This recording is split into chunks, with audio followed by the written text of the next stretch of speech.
Buenos días, caballeros. Muy bien. Buenos días, caballeros. Muy bien. No se duerman todavía. Bien. Despierten un poco, aunque sea por 5 minutos, ¿saben? Estoy un poco en conflicto esta mañana porque hace 3 semanas Nathan Busnitz, decano de la facultad, me envió un correo electrónico con una oferta de trabajo en el seminario Fuller y copió a Abner Chao en ese correo electrónico, que es, saben, the boss of the bosses, el jefe de todos los jefes, animándome a aplicar. Así que no estoy seguro si eso fue una insinuación sutil de un despido para buscar en otra parte. Y luego lo envió de nuevo la semana pasada. Así que 2 veces seguidas. Así que siento que este es mi sermón de despedida del seminario. Creo que es un mal karma porque cuando apliqué para entrar a TMS crecí aquí en la iglesia y por eso solicité entrar en el seminario cuando tenía unos 23 años y finalmente me aceptaron y me acerqué al Pastor John después de uno de los sermones del domingo y le dije, oiga, Pastor John, solo quiero hacerle saber que voy a ir al seminario. Y le dije, ¿sabe? Le he oído hablar también de Fuller todos estos años, lo estupendo que es para preparar a hombres para el ministerio y que es el mejor lugar para la exégesis y los idiomas. Así que seguí diciéndole cómo interpretaba sus comentarios acerca de que los hombres que se preparaban para el seminario fueran a Fuller. Así que se quedó allí de pie junto al púlpito perplejo, desconcertado por lo que yo decía y le dejé estar en ese momento durante varios minutos y luego le dije, estaba bromeando, Pastor John, voy a Master's Seminary. Así que siento que todos estos años después, el mal karma ha venido a buscarme y me ha enviado a Fuller a través de Nathan. Es el instrumento en las manos de Dios. Yo creo en eso. Es un placer dirigirme a ustedes por última vez y predicar de mi libro favorito del Nuevo Testamento, el Evangelio de Juan. Este es el libro en el que pasé unos 6 años para mis estudios de doctorado, por lo que ciertamente está en mi corazón y es un deleite. Así que pueden ir y abrirlo. Vamos a pasar la página a varios lugares esta mañana y mientras comenzamos, permítame retroceder hasta la transición al final del segundo siglo, del primero al segundo siglo. Y si conoces tu historia del cristianismo, sabrás que el periodo que va del siglo I al II fue un periodo en el que el cristianismo se hizo cada vez más prominente y al mismo tiempo la persecución, de hecho, comenzó a surgir más allá de una ciudad o un área local. En última instancia, se expandiría a todo el imperio cuando llegamos a la mitad y finales del siglo II. Bueno, a principios del siglo II encontramos a un hombre llamado Ignacio de Antioquía. Fue martirizado en el año 108, y aunque no tenemos demasiados detalles sobre la vida de Ignacio, hay 7 cartas que dejó que hablan de sus últimos días en esta tierra. Escribe en su viaje de Antioquía a Roma, un viaje de unas 1900 millas, más o menos de aquí a Chicago. Esa es más o menos la distancia. Y en estas cartas, esas 7 cartas, nos encontramos con un hombre que está buscando valor, luchando por encontrar coraje dentro de sí mismo, ya que sabe que se enfrenta a una muerte inminente en Roma. En estas cartas te encuentras con un hombre que está aterrorizado, que agoniza por su próxima ejecución. Así que encuentras a un hombre honesto en su lucha, preguntándose qué hace falta para ser un verdadero y fiel seguidor de Jesús. Ignacio era el obispo en Antioquía. Antioquía era una ciudad famosa, una iglesia prominente estaba en esa ciudad. Fue en Antioquía, según Hechos 11:26, donde los seguidores de Cristo fueron llamados cristianos por primera vez por aquellos en la comunidad. La iglesia en Antioquía, en Hechos 13, envía a los primeros misioneros cristianos, Pablo y Bernabé. Así que esta es una iglesia importante en el cristianismo primitivo. E Ignacio era el pastor de esta iglesia. Así que puedes imaginarte los rasgos que tenía, los dones que tenía para ser pastor de una iglesia tan prominente. Su apodo era el portador de Dios. Puedes imaginarte a Ignacio sirviendo fielmente al Señor, proclamando al Señor, predicando al Señor, evangelizando en Antioquía y ganándose así este apodo, el portador de Dios. Bueno, llevó el nombre de Dios hasta el año 108 cuando fue martirizado. Mientras viajaba a Roma bajo la seguridad de unos 10 soldados, él escribe esta carta y Esto es lo que dice, que a través del abuso de los 10 soldados en el camino a Roma, estoy aprendiendo a ser más y más un discípulo. Pero todavía necesito a las fieras salvajes que me esperan en la arena. Sé que esto es lo mejor para mí. Empiezo a ser un verdadero discípulo. Que nada en absoluto, ni de este mundo ni del mundo invisible de arriba, luche contra mí y me impida llegar a Jesucristo. Que vengan el fuego y la cruz, las hordas de fieras salvajes, que comiencen los cortes y las disecciones, el desgarramiento de mis huesos, el troceamiento de mis miembros, la trituración de todo mi cuerpo, las horribles torturas del diablo. Dejen que todo esto me suceda, solo déjenme alcanzar a Jesucristo. Ya nada me importa de un extremo a otro de la tierra. Los reinos de este siglo no tienen sentido. Prefiero morir por Jesucristo que gobernar el mundo entero. Solo a Él busco, y a Él, que murió por nosotros, Él es mi deseo, el que resucitó por nosotros. Ignacio fue despedazado por leones en la ciudad de Roma en el año 108, y la pregunta que debemos hacernos es, ¿qué sostuvo su fidelidad a Cristo frente a tan horrible persecución? Y la respuesta viene en una carta que escribió a su amigo Policarpo, en la que le decía, sé sobrio como atleta de Dios. El premio es la incorrupción y la vida eterna. Como ves, Ignacio esperaba la incorrupción o resurrección y la vida eterna. La pregunta es, ¿de dónde sacó este tema de la vida eterna? Ciertamente es un tema destacado en el Nuevo Testamento, pero vamos a ser cada vez más y más específicos. ¿Quién le inspiró a mantener el rumbo incluso frente a la persecución? Fue su discipulador personal, el apóstol Juan. Ignacio y Policarpo fueron los dos últimos discípulos del apóstol Juan. Es Juan quien presenta la vida eterna de forma más prominente que cualquier otro evangelio del Nuevo Testamento, mencionándola 53 veces. Compara eso con los evangelios sinópticos que solo la mencionan 16 veces, la idea de la vida eterna. No digo que la minimicen, pero hay un énfasis que pone Juan en la vida eterna solo a través de las estadísticas. Conocemos el famoso versículo Juan 3:16, porque de tal manera amó Dios al mundo que ha dado a su Hijo unigénito para que todo aquel que en Él cree no se pierda, mas tenga vida eterna. O Juan 10:27-28, mis ovejas oyen mi voz y yo las conozco y me siguen, y yo les doy vida eterna. O Juan 17:3, y esta es la vida eterna, que te conozcan a ti, el único Dios verdadero, y a Jesucristo a quien has enviado. Esos son solo un par de versículos, solo 3 versículos que presentan la vida eterna de manera prominente y ciertamente familiar para nosotros. Pero primero, para entender lo que impulsó a Juan a tomar esta idea de la vida eterna y ponerla al frente y en el centro de su evangelio, mencionándola 53 veces y luego mencionarla significativamente en los capítulos 5 al 12, especialmente lo que estaba sucediendo históricamente entre bastidores cuando se estaba escribiendo este evangelio, que podría ayudarnos a desentrañar el enfoque de Juan sobre este tema y otros. Verás, Juan escribe un evangelio que es 92% diferente de los sinópticos, un evangelio que escribe unos 30 años después de que se escribiera el último evangelio.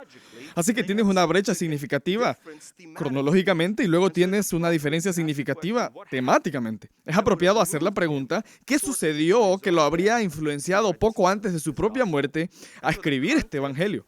Así que el contexto del evangelio de Juan nos da una idea del tema del evangelio de Juan. Verás, Juan ha estado siguiendo a Cristo durante unos 70 años en el momento en que se escribe este evangelio. Yo lo sitúo alrededor del año 95. Y él tenía sus propios retos personales y hostilidad que soportar como perseguidor de Jesucristo. Piensa en el capítulo 4 de Hechos. Son Pedro y Juan los primeros discípulos en ser arrestados después de la ascensión. Fue exiliado, lo sabemos por el capítulo 1 de Apocalipsis, por ser cristiano. También es el último apóstol de Jesucristo que sobrevivió, y así que además de todo eso, su propia persecución, él lleva la carga de sus amigos y compañeros apóstoles que fueron martirizados y perseguidos, y todas esas historias y todos esos recuerdos habrían permanecido con él durante esas décadas mientras intentaba seguir fielmente a Cristo sin importar la posición. Su propio hermano fue ejecutado en el año 44. Eso habría sido unos 50 años antes de la escritura del Evangelio de Juan. Su íntimo amigo Pablo fue ejecutado 25 años antes de la redacción del Evangelio de Juan. Su mejor amigo Pedro fue crucificado cabeza abajo más o menos al mismo tiempo, entre el 66 y el 68 después de Cristo. Luego consideras el libro de los Hechos. Cada capítulo del libro de los Hechos, desde el capítulo 4 hasta el final, contiene elementos de persecución. Este es el comienzo de la predicación de la cruz, Hechos 4. Así que ahora ves que surge la hostilidad contra los predicadores fieles. Las únicas excepciones son el capítulo 10 y el capítulo 15, porque el capítulo 10 es una reunión privada con Cornelio y Pedro, y el capítulo 15 es una reunión privada de los discípulos en el primer concilio cristiano. Aparte de esos dos capítulos, la persecución está presente en todos los demás capítulos del libro de los Hechos, porque había un costo inmediato en seguir a Cristo. Este es el mismo contexto de hostilidad que está presente en el Evangelio de Juan. Todos y cada uno de los capítulos de Juan, los 21 capítulos, contienen elementos de hostilidad, oposición y persecución hacia los que siguen a Cristo o hacia Cristo mismo. Permítame darles una muestra de esta oposición. En Juan 1:11 dice, a los suyos vino y los suyos no le recibieron. Eso es oposición, eso es hostilidad. Si haces un poco de exégesis, entenderás lo que realmente hay detrás de ese versículo. En el capítulo 5:16, y por esta causa los judíos perseguían a Jesús. En el versículo 18, aún más procuraban matarle. En el capítulo 8, verso 59, tomaron entonces piedras para arrojárselas, pero Jesús se escondió y salió del templo. En el capítulo 9, 28, los dirigentes judíos injuriaban al hombre que había sido ciego y le dijeron, tú eres discípulo, pero nosotros discípulos de Moisés somos. En el capítulo 11, verso 53, los sumos sacerdotes y los fariseos convocaron un consejo y acordaron matarle. En el siguiente capítulo, el capítulo 12, versículo 10 dice, pero los principales sacerdotes acordaron dar muerte también a Lázaro, así que ahora su asociación con Jesús provoca persecución. Capítulo 15, verso 18 al 20, Jesús dice, si el mundo os aborrece, sabed que a mí me ha aborrecido antes que a vosotros. Si a mí me han perseguido, también a vosotros os perseguirán. En el capítulo 16, verso 2, os expulsarán de las sinagogas y aún viene la hora cuando cualquiera que os mate pensará que rinde servicio a Dios. Así que tienes este sentir de miedo que domina este evangelio. En el capítulo 7, verso 13 dice, pero ninguno hablaba abiertamente de él por miedo a los judíos. La asociación con Jesús suscitaba oposición, por lo que la gente solo estaba dispuesta a hablar en voz baja acerca de Cristo, pero no pararse públicamente a su lado. En el capítulo 9, verso 22, los padres del ciego que fue sanado por Jesús se negaron a responder a las preguntas de los dirigentes judíos porque temían ser excomulgados de la sinagoga. En 12:42 dice que también los gobernantes creyeron en él, pero se negaron a confesarlo como Mesías por miedo a los judíos. En 19:38, José de Arimatea es discípulo, pero en secreto, por miedo a los judíos. En el capítulo 20, verso 19, las puertas donde se reúnen los discípulos son cerradas por miedo a los judíos. En otras palabras, hay un clima en el Evangelio de Juan que describe hostilidad, oposición y miedo hacia los que se asocian con Cristo. ¿Por qué este miedo? Bueno, porque en los capítulos 9, 12, 16 se repite el tema de la excomunión de la sinagoga. Es decir, la sinagoga era el centro de la vida social en el antiguo Israel. Todo ocurría en la sinagoga.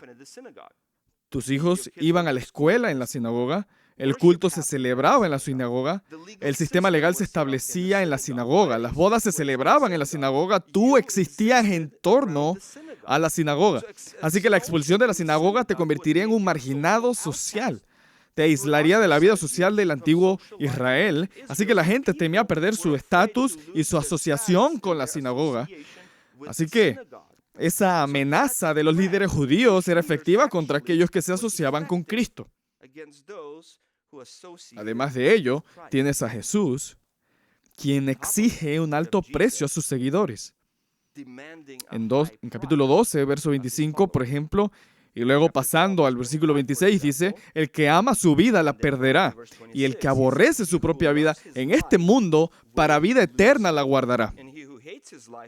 Es decir, tienes que estar dispuesto a morir por mí si quieres ganar la vida eterna. Y si alguno me sirve, versículo 26, sígame y donde yo estuviere, allí también estará mi servidor. Si alguno me sirviere, mi Padre le honrará. Así que tienes este alto costo de la muerte, potencialmente como un requisito de los que siguen a Jesús. En el capítulo 6, versos 53 al 54, Jesús dice, de cierto os digo, si no coméis la carne del Hijo del Hombre y bebéis su sangre, no tenéis vida en vosotros. El que come mi carne y bebe mi sangre tiene vida eterna. Ahora tienes esta expectativa de interiorizar a Cristo, de tener una relación íntima con Cristo. En el verso 56 definirá esa idea de ingerir a Jesús como permanecer en Jesús. Y en respuesta a este llamado de comer y beber el cuerpo y la sangre de Jesús, figurativamente, por supuesto, en el versículo 60 del capítulo 6, vemos la respuesta a esta predicación. Dice, al oírlas, muchos de sus discípulos dijeron, dura es esta palabra, ¿quién la puede oír? Luego en el versículo 66, desde entonces muchos de sus discípulos volvieron atrás y ya no andaban con él. Así que ahora tienes la deserción producida en la época de Jesús debido al alto costo de seguirle, potencialmente hasta la muerte, y al alto costo de tener una relación con él, una relación de intimidad. Así que Jesús, al final de ese capítulo, mira a sus discípulos y les dice, ¿queréis acaso iros también vosotros?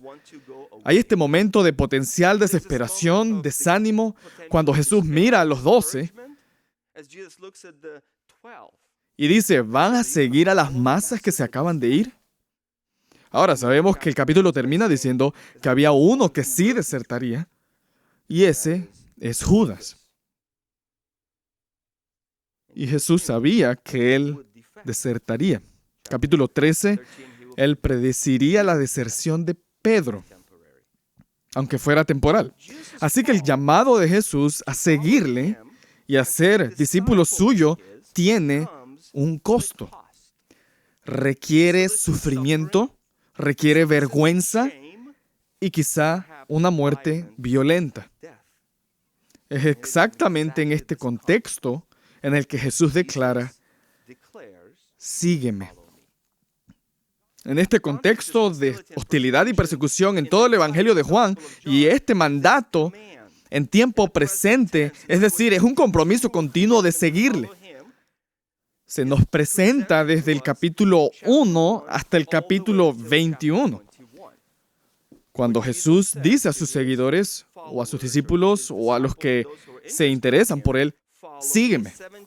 17 veces aparece esta idea de seguir a Cristo en el Evangelio de Juan. Y la forma en que Juan presenta este mandamiento de forma más destacada es poniéndolo al principio y al final del Evangelio. En el capítulo 1, por ejemplo, en el versículo 43, Juan decide ir a Galilea. Encuentra a Felipe y le dice, sígueme. 1:43. En el capítulo 21, en el versículo 19, después de la restauración de Pedro junto al fuego, Jesús le dice a Pedro, después de predecir su próxima muerte, le dice al final del versículo 19, sígueme. Pedro se levanta para seguir a Jesús a lo largo del mar de Galilea, por la orilla, y luego dice que ve a Juan siguiéndole también. Y puedes imaginarte que Pedro está pensando en ese momento, oye, necesito mi tiempo a solas con Jesús. ¿Puedes apartarte un poco? Tú te recostaste en su pecho. ¿Recuerdas eso en el aposento alto? Eras el más cercano. Dame mi tiempo a solas con Jesús. Y le dice a Jesús, ¿por qué nos está siguiendo? ¿Qué pasa con él? ¿Cierto? Y Jesús dice, si quiero que él quede hasta que yo venga, que es una hipérbole de hipérboles, aunque vaya a vivir cientos y cientos de años, ciertamente nadie sabía con exactitud cuándo volvería Jesús en este momento. ¿Qué a ti? ¿Qué es eso para ti? Es un mandato personal. Sígueme tú. Nos distraemos con otras personas que siguen a Cristo y a veces empezamos a preocuparnos más por el compromiso de ellos con Cristo que por el nuestro. Así que nos convertimos en pastores que están constantemente moviendo a la gente de vuelta a Cristo.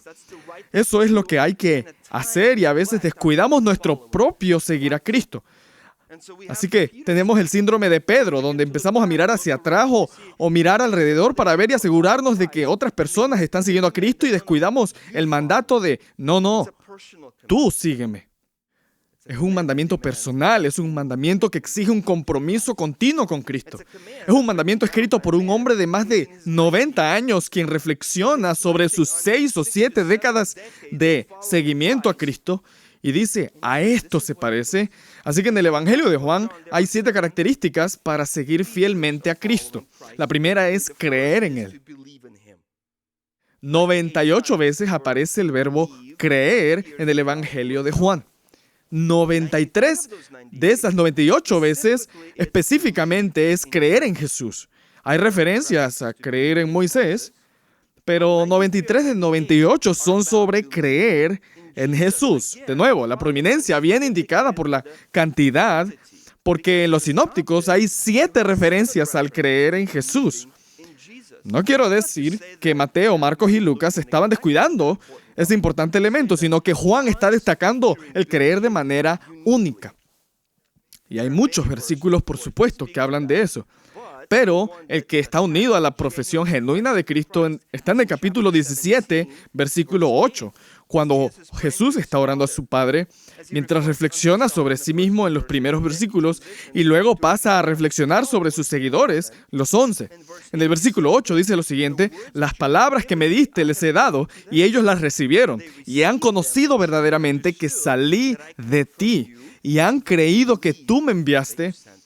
En otras palabras, esta es la indicación de que estos son tuyos, que ellos creyeron que tú me enviaste. Ellos han aceptado y han recibido las palabras que he estado comunicando. Las palabras que se encuentran en las Escrituras. Ciertamente, en el capítulo 5 habla de eso, de que hay 4 testigos de Cristo. El Padre, las Escrituras, Juan el Bautista. Y Jesús está diciendo ahora, esta es la marca de un verdadero seguidor. La segunda marca es el amor, amar a Cristo. No es suficiente creer, se requiere amar a Cristo. Y el pasaje más prominente sería el capítulo 21, versos del 15 al 17, cuando Jesús, en un intento de restaurar a Pedro, después de su propia deserción temporal, le hace la misma pregunta 3 veces, porque fue Pedro quien lo negó 3 veces. Fue Pedro quien juró en el capítulo 13 o en los otros evangelios que aunque todos te abandonen, yo no te abandonaré. Moriré por ti si es necesario. Así que él está haciendo estas grandiosas declaraciones de comparación contra los otros seguidores, estableciéndose a sí mismo como mejor que los otros. Así que cuando Jesús dice, ¿me amas más que estos?, creo que está diciendo, me amas más que los otros, de los que has afirmado hace un momento que me amas más que ellos. Jesús no le pregunta, ¿te sientes mal por lo que hiciste? No le pregunta si ha confesado sus pecados a alguien. Le pregunta en últimas, ¿me amas? Y yo creo que eso es lo esencial en nuestra relación con Cristo. En los momentos de fracaso y pecado, volvemos atrás y nos preguntamos, ¿amamos de verdad a Cristo? Y creo que tenemos que llegar a la tercera respuesta cuando Pedro dice, tú lo sabes todo. Apelamos a su omnisciencia. Sí, hay momentos en los que no tengo ganas de amar a Cristo y en los que mi vida no refleja mi amor por Cristo. Pero Jesús, apelo a tu omnisciencia. Tú sabes que te amo. Y la prueba de ello es que invierto mi vida en el reino, en pastorear y en atender al pueblo de Dios. Esa es la segunda marca del discipulado genuino de seguir a Cristo. Número 3 es obediencia. Porque Jesús dice, si me amas, me obedecerás. Ya sea en el capítulo 14, verso 15, o en el capítulo 14, verso 21, 23, 24 y aún más, es amor por Cristo, pero también es amor por otras personas. En esto conocerán todos que sois mis discípulos, si tuvierais amor los unos por los otros. Capítulo 13, verso 35. Así que existe este vínculo de amar a Cristo y amar a su pueblo como evidencia de seguir verdaderamente a Cristo. Número 4 es dar fruto para Cristo. En el capítulo 15, verso 16, Jesús dice, no me elegisteis vosotros a mí, sino que Yo os elegí a vosotros y os he puesto para que vayáis y llevéis fruto y vuestro fruto permanezca, para que todo lo que pidierais al Padre en mi nombre, Él os lo dé. Así que ese es el punto de nuestra elección. Yo os elegí a vosotros y os he puesto para que vayáis y llevéis fruto. Ciertamente el contexto está en el principio del capítulo donde permanecemos en Cristo y eso produce fruto en nuestras vidas, pero eso es en última instancia la marca de la autenticidad de nuestra profesión. Mateo 7, por sus frutos los conoceréis. Capítulo 15, verso 8, en esto es glorificado mi Padre en que llevéis mucho fruto y seáis así mis discípulos. Ahí está el vínculo. La quinta marca del discipulado genuino o de seguir a Cristo fielmente es ser un testigo de Cristo. Y esos dos están unidos, testificar y dar fruto, porque en el capítulo 4, versículo 36 al 38, y la primera vez que aparece el fruto en el Evangelio de Juan es en el contexto de evangelismo, en el contexto de testificar, donde la mujer samaritana es presentada como un ejemplo de alguien que está testificando por Cristo. El versículo 36 dice, y el que ciega recibe salario y recoge fruto para vida eterna, para que el que siembra goce juntamente con el que ciega. Versículo 38, yo os he enviado a cegar lo que vosotros no labrasteis, otros han labrado y vosotros habéis entrado en sus labores. Hay un papel que todos desempeñamos. Según 1 Corintios 3:4, el pastor John predicó sobre ello el domingo. Todos desempeñamos un papel diferente en el avance del reino de Dios. Y aquí el vínculo está entre ser un testigo fiel como la mujer samaritana en los próximos versos. Y ellos están dando fruto, ya sea Juan el Bautista, que está en el capítulo 3, o la mujer samaritana en el capítulo 4. En el capítulo 12, versículo 24, el fruto aparece de nuevo en el contexto del avance y el ofrecimiento de la vida eterna a las personas. Así que de nuevo, el fruto está relacionado con dar testimonio de Cristo.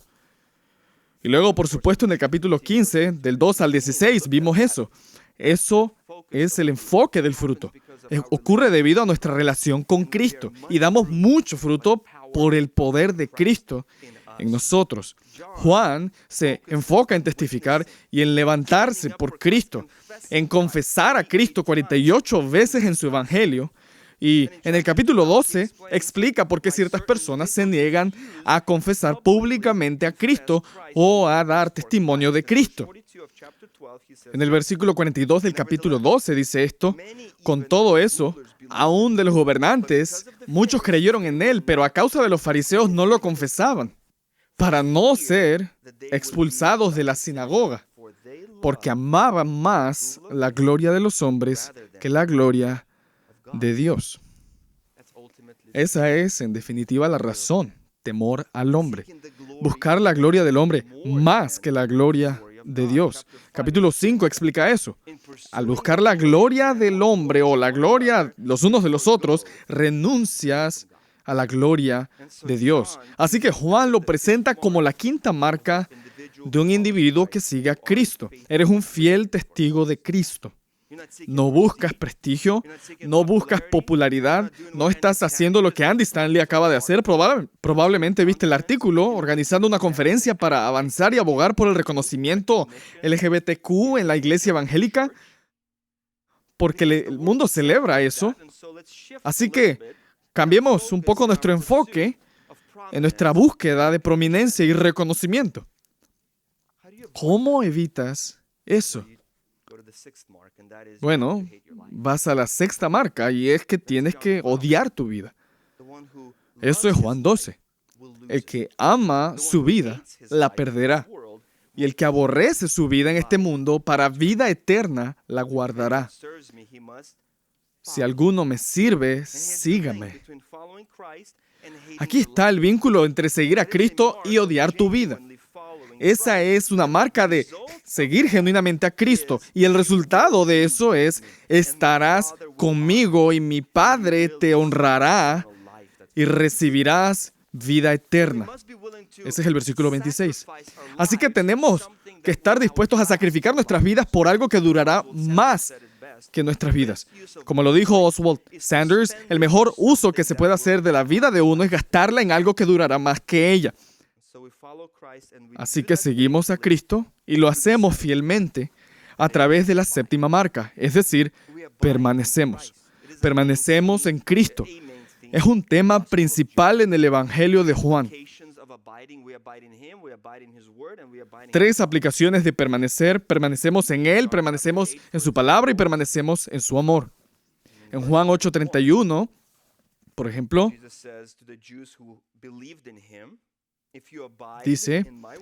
dijo entonces Jesús a los judíos que habían creído en Él: si vosotros permaneciereis en mi palabra, seréis verdaderamente mis discípulos.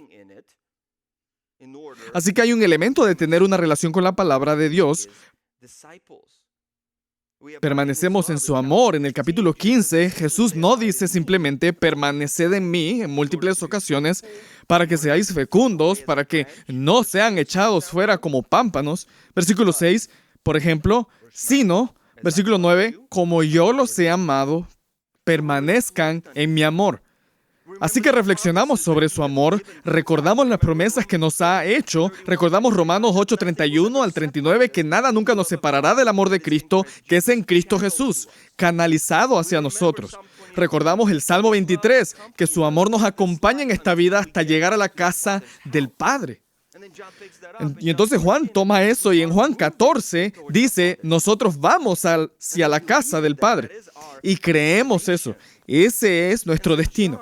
Así que Juan presenta estas 7 características para que cada uno de los lectores del Evangelio se detenga y reflexione. ¿Soy verdaderamente seguidor de Jesús? ¿O soy solo un profesante? Y mi vida no está a la altura de mi confesión. Y Juan extiende este llamado de seguir a Cristo a todo el mundo. No lo restringe. No lo limita al círculo íntimo, por ejemplo.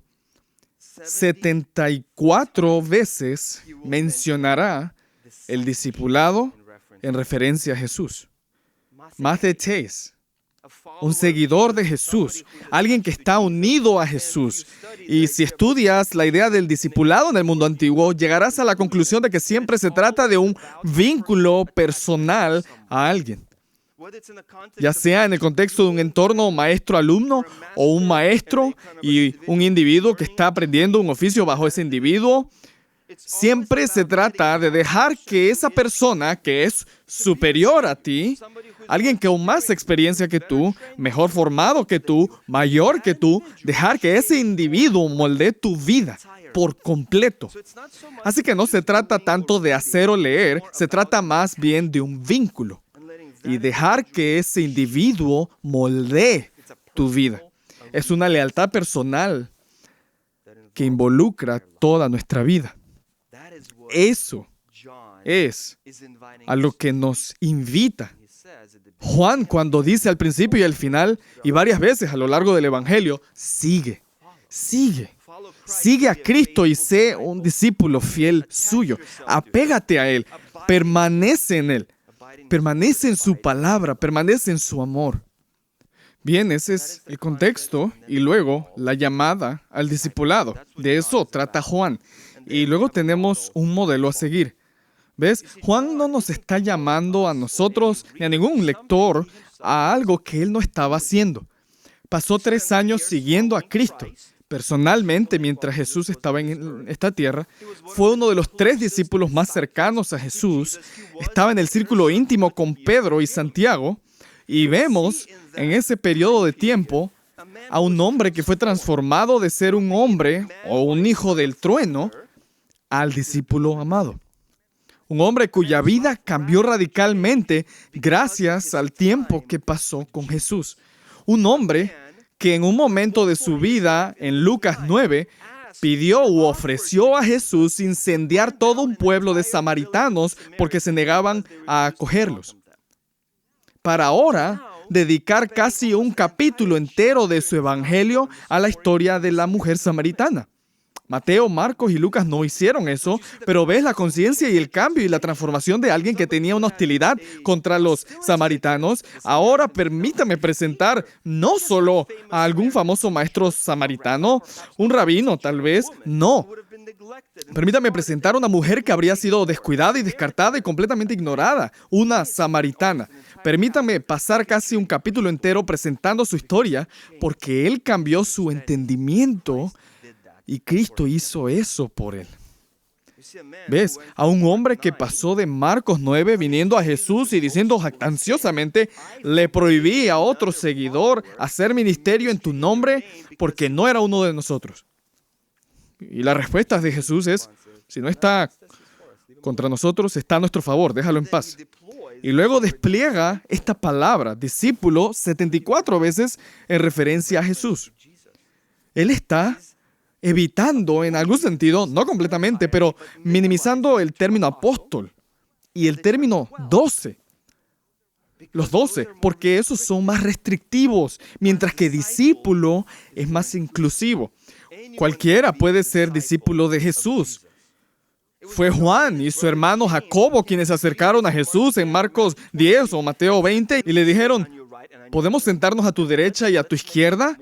Y hagámosle más difícil a Jesús decir que no, enviando a nuestra madre a que haga la pregunta, ¿cierto? No sufrían de una falta de autoestima al hacer esa pregunta. Eran agresivos, eran ambiciosos, se autopromocionaban, eran sectarios, eran impacientes y explosivos. De ahí lo de hijos del trueno. Provenían de una familia rica, una familia prominente. Él tuvo acceso al patio interior porque el sumo sacerdote conocía a su familia, conocían a su padre. El hecho de que fuera exiliado en Apocalipsis habla de su notoriedad.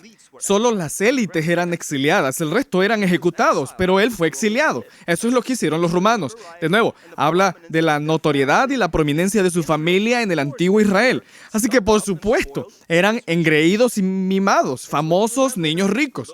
Es lo que recuerdas en la secundaria los que conducían BMWs y Mercedes, ¿cierto? Sabías quiénes eran. Y si no eran rusos o armenios, eran ricos, porque los rusos y armenios conducen BMWs restaurados. No hay riqueza en eso, créanme. Pero el viaje de 3 años los cambió. Juan vio a Cristo responder en los momentos difíciles. Le vio sacrificarse por los demás, incluido Juan. Pasa de ser un hombre de truenos a ser llamado el discípulo amado, reclinado en su pecho. Y finalmente Jesús le confía el cuidado de su madre en la cruz. Ha cambiado. Y por eso Él se convierte en un modelo a seguir para todo creyente. Es el primer discípulo junto a Andrés. Es el más cercano a Jesús en el aposento alto.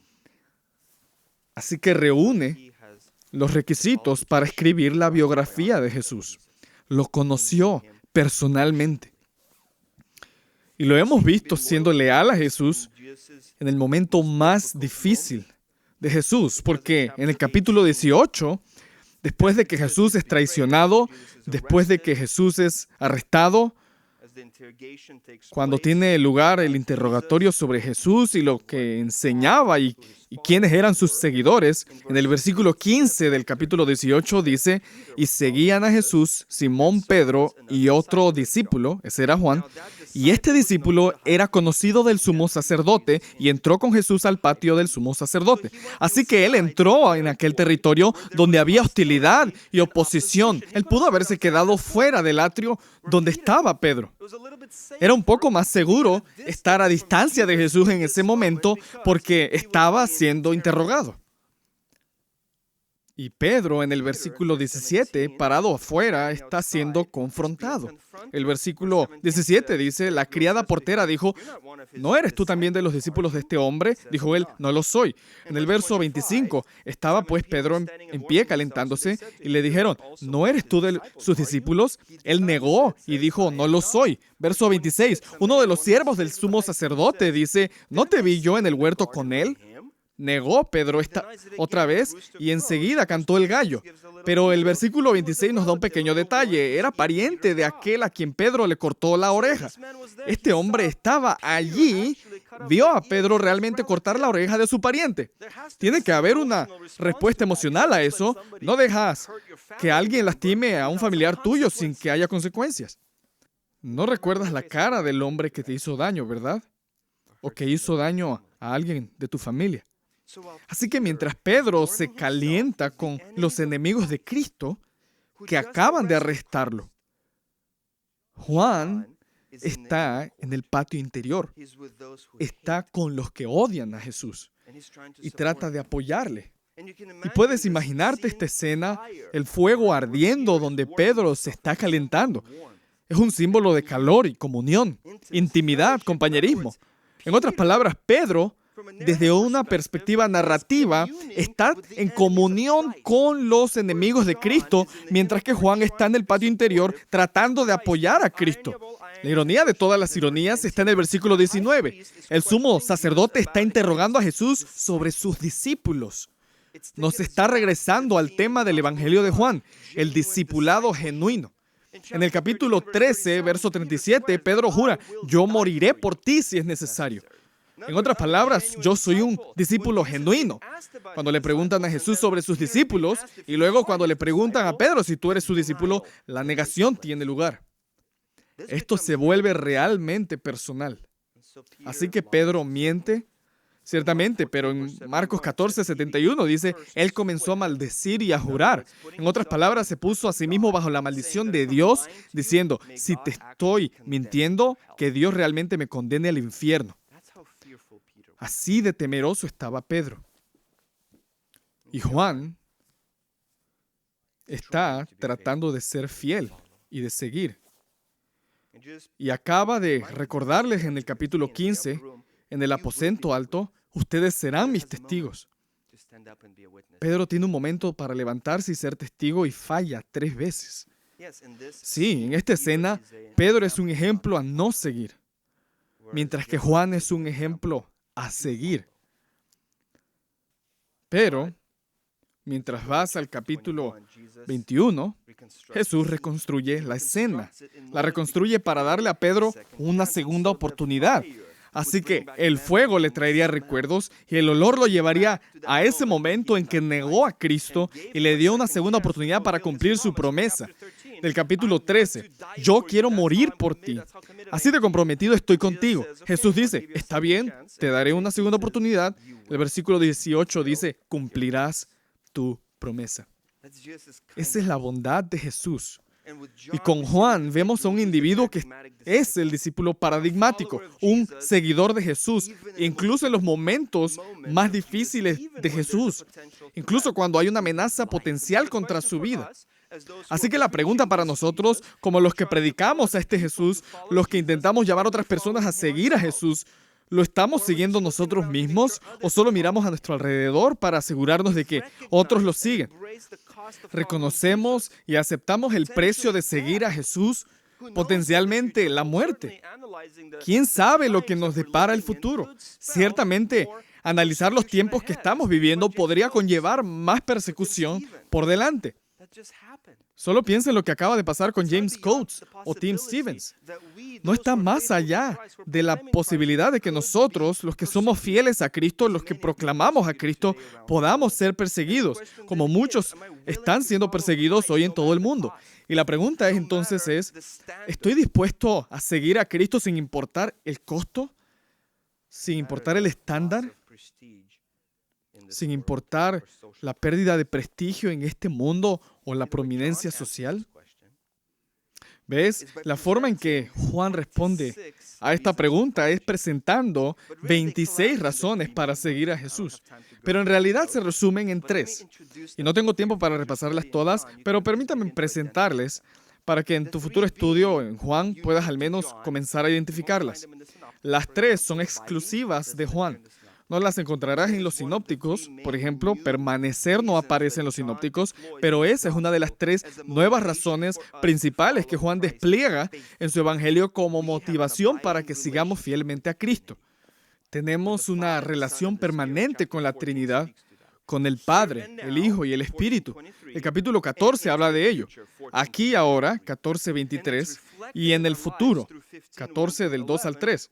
Y se refleja en nuestras vidas a través de 15 del 1 al 11, cuando permanecemos en Cristo. Esa es la relación única e íntima con Cristo que se promete a los que siguen a Jesús.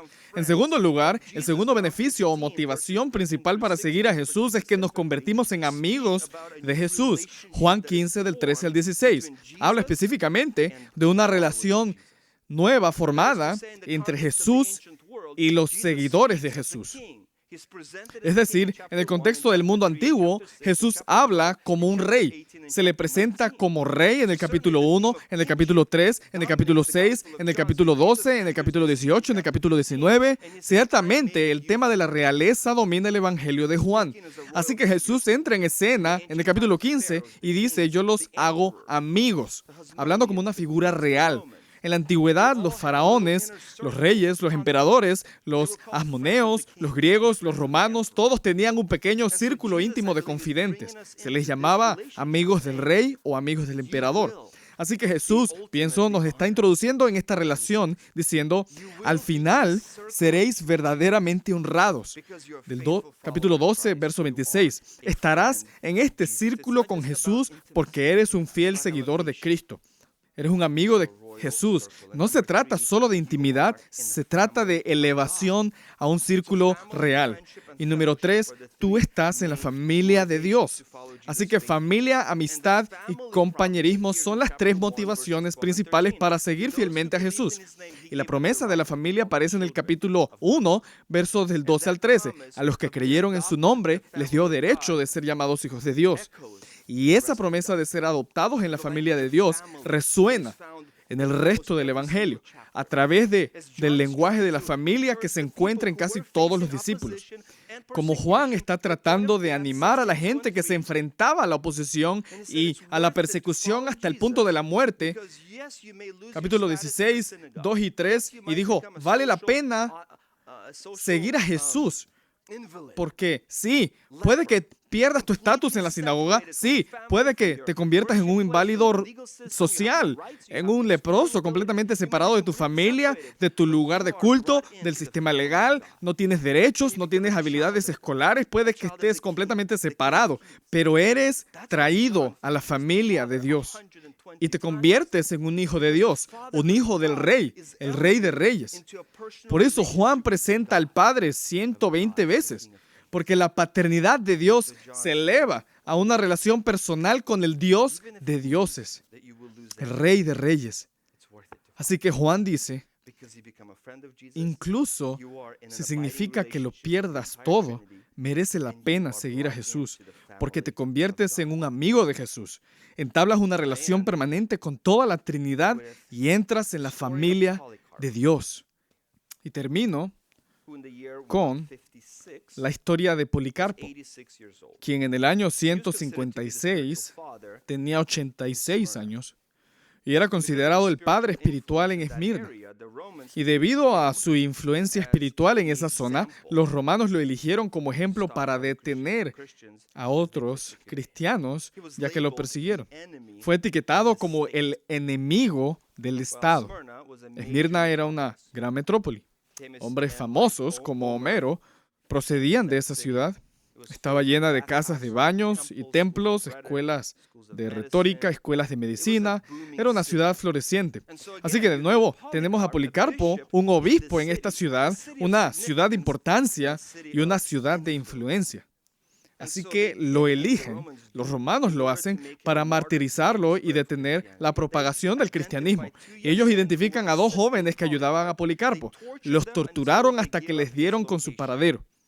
Cuando lo encontraron, él los saluda, les ofrece una comida, les dice, déjenme orar un poco. Lo dejan orar, él ora durante 2 horas mientras ellos esperan. Luego lo arrestan.